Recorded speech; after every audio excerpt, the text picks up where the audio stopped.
आपको एक और मिसाल दे दूं।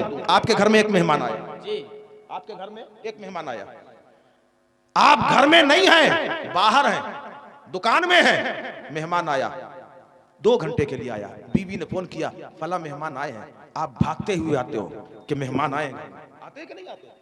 अगर आपकी रसाई है, आप एक चक्कर लगाएंगे, चाहे आप मिलके कह दें कि भाई मुझे काम ज्यादा है मैं जा रहा हूं, लेकिन मुलाकात करने जरूर आएंगे। जिस तरीके से आम इंसान दिन भर में 1 मर्तबा 2 मर्तबा अपने मेहमान से मुलाकात करने आता है, इसी तरीके से दिन भर में 1 आध मर्तबा रसूल अल्लाह अपने इन मेहमानों से मुलाकात करने के लिए आते हैं। अब मुझे तुम बताओ, तुम्हारा घर ज्यादा अच्छा है या हम रसूल अल्लाह का मेहमान खाना ज्यादा अच्छा है? अगर तुमने अपने घर को सजाया है तो उसमें वो बात नहीं आएगी, और नबी के घर को सजा दो तो इंशाअल्लाह ताला देखना कयामत में नबी तुम्हारी हस्ती को जगमगा देगा। सुभान अल्लाह।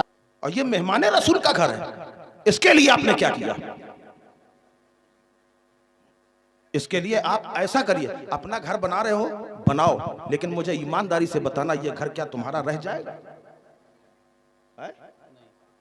कुछ दिन के बाद 10 साल 20 साल 50 साल अल्लाह 100 साल की उम्र आपको बता दे, उसके बाद तो जाना है ना, ले जाओगे घर अपना? इतना शानदार तुमने घर बनाया, जाएगा साथ में? क्या मालूम बेटे रखेंगे कि बेच देंगे? तुम्हारे कितने लायक बेटे हैं, कितनी कुरान खानी करेंगे तुम्हारे लिए? करेंगे कुरान खानी? आपको है उम्मीद? आज जो माशरा चल रहा, जो माहौल चल रहा है, आप देखो, बाप कहता बेटा 1 गिलास पानी पी ले, लड़का कहता तुम खुद पी लो। कहता है कि नहीं कहता? इस्लाम क्या तालीम दे रहा है? इस्लाम की तालीम पे नजर डालो।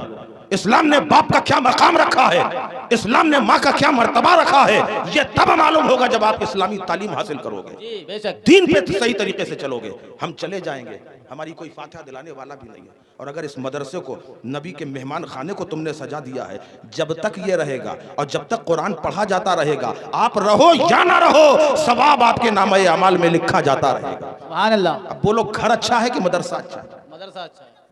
मैं ये नहीं कह रहा कि आप अपना घर ना बनाओ, बनाओ जरूर बनाओ, लेकिन जरा मदरसे खाली मैं समझता हूं, आप यहाँ खेती होती है ना, खेती होती है,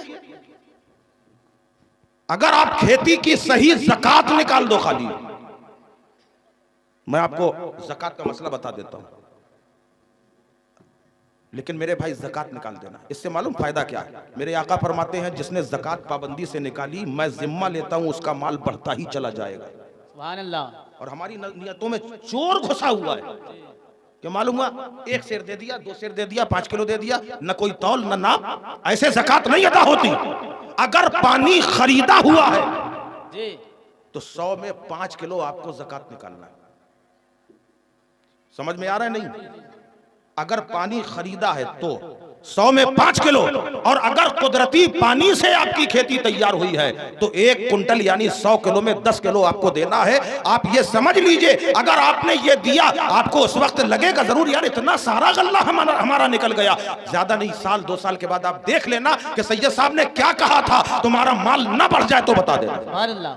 क्योंकि ये मैं नहीं कह रहा, बल्कि कायनात के वाली कह रहे हैं, रसूलों के ताजदार कह रहे हैं, पाबंदी से तुम ज़कात निकालो, तुम्हारा मदरसा भी चमक जाएगा। ये तुम्हारी इज्जत है, ये तुम्हारी शान है, यहाँ रसूल का बार बार आना है। हमारे आपको एक और मिसाल दे दूं। आपके घर में एक मेहमान आया जी, आपके घर में एक मेहमान आया, आप घर में नहीं हैं, बाहर हैं, दुकान में हैं, मेहमान आया, 2 घंटे के लिए आया, बीवी ने फोन किया फला मेहमान आए हैं, आप भागते हुए आते हो कि मेहमान आएंगे, आते कि नहीं आते?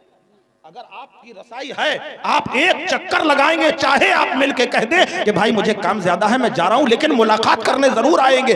जिस तरीके से आम इंसान दिन भर में 1 मर्तबा 2 मर्तबा अपने मेहमान से मुलाकात करने आता है, इसी तरीके से दिन भर में 1 आध मर्तबा रसूल अल्लाह अपने इन मेहमानों से मुलाकात करने के लिए आते हैं। अब मुझे तुम बताओ, तुम्हारा घर ज्यादा अच्छा है या हम रसूल अल्लाह का मेहमान खाना ज्यादा अच्छा है? अगर तुमने अपने घर को सजाया है तो उसमें वो बात नहीं आएगी, और नबी के घर को सजा दो तो इंशाअल्लाह ताला देखना कयामत में नबी तुम्हारी हस्ती को जगमगा देगा। सुभान अल्लाह, सुभान अल्लाह।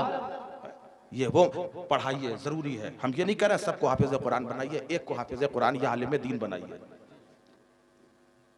हदीस पाक में है फरीज़तुन तलबुल इल्म फरीज़तुन अला कुल्ले मुस्लिमिन व मुस्लिमा, इल्म सीखना, इल्म दीन नहीं, इल्म सीखना हर मुसलमान पर फर्ज है, मर्द औरत पर फर्ज है। कौन सा इल्म? हर इल्म की जरूरत है। आज हमारा मुसलमान बिल्कुल कूड़ा कबाड़ पड़ा हुआ है। तुम्हारा इतना ऊंचा मकाम, इतना बड़ा मर्तबा, और उसके बाद तुम्हारी यकजहती नहीं है, तुम्हारे अंदर मिलनसारी नहीं है, इत्तेहाद नहीं है, भाई भाई लड़ा जा रहा है। क्या यही तुमको तालीम दी है इस्लाम ने? मुत्तहिद हो जाओ। आज देख लो क्या हो रहा है, जुल्म सितम की आंधियां आ रही हैं क्योंकि तुम इधर उधर भेड़ बकरियों की तरह भाग रहे हो। मुत्तहिद नहीं हो, अभी भी कुछ नहीं बिगड़ा है। मुत्तहिद हो जाओ, इल्म हासिल करो। अगर आप इल्म नहीं हासिल करोगे, आप इंग्लिश भी पढ़ो, हिंदी भी पढ़ो, तमाम उलूम पढ़ो, कुरान भी पढ़ो, सब कुछ पढ़ो, उड़ो फजाओं में, तुम आसमान को छू लो, मगर खुदा के लिए तुम खुदा को मत भूलो। अगर आप इंजीनियर नहीं बनोगे तो हमारे मुसलमान भाइयों का काम कैसे बनेगा? आप डॉक्टर नहीं बनोगे तो हमारी बहू बेटियों की इज्जत महफूज नहीं रहेगी। अगर आप इंस्पेक्टर नहीं बनोगे तो कानून हमको समझाने वाला कौन होगा? इंस्पेक्टर भी बनाओ, इंजीनियर भी बनाओ, फलासफर भी बनाओ, सब कुछ बनाओ, और एक बच्चे को हाफिज़े कुरान भी बनाओ, एक बच्चे को आलिमे दीन भी बनाओ। अगर आपने ये किया, अगर कहा जाएगा भैया पढ़ाओ, आप कहते हो भैया क्या पढ़ाएं मौलाना साहब, हमारे नसीब में नौकरी तो है नहीं, तो नौकरी के लिए क्यों सोच रहे हो? आप तालीम वो हासिल करो कि आप मुल्क की जरूरत बन जाओ, लोग आपको ढूंढते हुए आए। इल्म जरूरी है। अरे ये वो कौम है, हम वो कौम है जिसकी इब्तिदा इकरा से हुई है, तो हमें पढ़ाई बहुत जरूरी है। अल्लाह ताला हम सबको इल्म दीन सीखने की तौफीक अता फरमाए। आमीन। वक्त हो गया, हाँ, और बस ये जज्बा लीजिए। और एक बात का ध्यान, और मैं आपको एक पैगाम और दे रहा हूं। इस वक्त हमारे पास कोई रहनुमा की जरूरत है, किसी कायद की जरूरत है। बरेली हमारा मरकज है और रहेगा। बरेली की आवाज जो होगी उस पर हम सबको चलना पड़ेगा। अल्हम्दुलिल्लाह हम देख रहे हैं, हमारी आवाज बनकर अगर कोई बोल रहा है, उसी बरेली की धरती से अल्लामा तौकीर रजा बोल रहे हैं, और हमें सबको जब वक्त आ जाए तो उनकी आवाज से आवाज को मिलाना है, उनकी बात पे लब्बैक कहना है। अगर उन्होंने कोई कायद दिया है तो यहाँ वहां न भटकना, बल्कि उसी कायद को अपना कायद तस्लीम कर लेना, वरना वो वक्त दूर नहीं है। आज हमारे ऊपर मजालिम ढाए जा रहे हैं, और ये जो आजकल आप ये चला रहे हो ना कैमरे, इसको बिल्कुल कतन जी बेशक ये सब बंद कर दिया जाए। आप नाथखानी में इस्तेमाल कर लीजिए, मुकर्रिर की तकरीर में इसका इस्तेमाल बिल्कुल बंद कीजिए। इसके जो नुकसानात हैं वो आपको नहीं समझ में आए। आज हमारा एक मुजाहिद अगर सलाखों में है, इसी की वजह से इस तरह से तुम्हें निशाना बनाया जाएगा। ये सब चीजें बंद करो। अल्लाह ताला से दुआ करो कि परवरदिगार आलम मुसलमानों की हिफाजत फरमाए और तमाम आलम इस्लाम की हिफाजत फरमाए। हम उस दीन में हैं जो अल्लाह का पसंदीदा मजहब है। इन्न दीन इंदल्लाहिल इस्लाम, उस पसंदीदा दीन में अल्लाह ने क्या नहीं रखा है जो तुम यहाँ वहाँ भटक रहे हो। दीन की तरफ आओ और नबी से सच्ची मोहब्बत करो। इंशाअल्लाह तबारक व तआला आप दुनिया में भी कामयाब रहोगे और क़यामत में भी कामयाबी हमारा मुकद्दर बनेगी।